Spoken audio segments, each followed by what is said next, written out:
Hi, I'm Mark DiFilippo, founder of returntoyourbreath.com, and today I'm making space.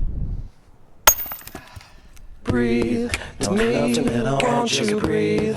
Feel your chest rise and fall, now breathe. Feel your lungs start to swell, just breathe. You just might feel well, now breathe.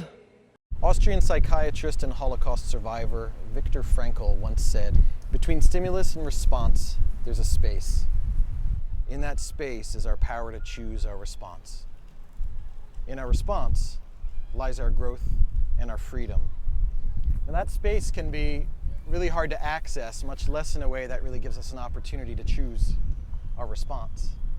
So here's stimulus, and here's response.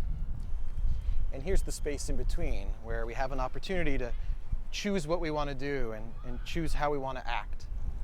Problem is that many of us live such busy and distracted lifestyles that we often experience life like this: stimulus response, as if it was one continuous experience, completely unaware that there is an opportunity to get past our conditioned response, habitual ways of thinking and acting, to choose how we want to respond.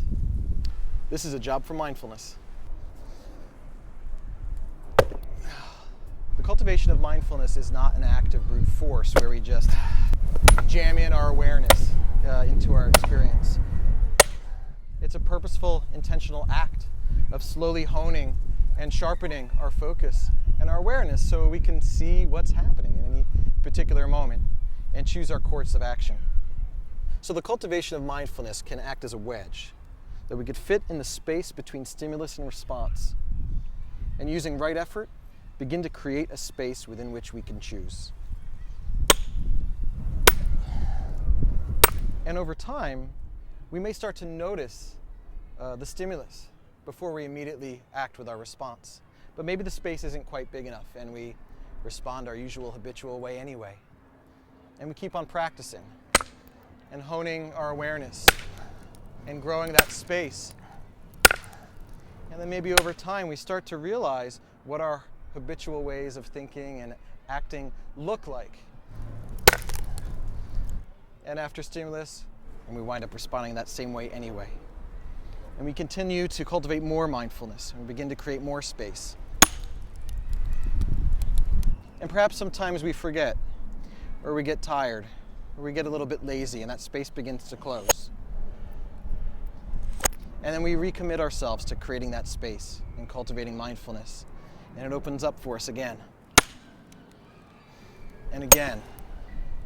And it's in this space that we have the power and the freedom to choose how we engage with the world.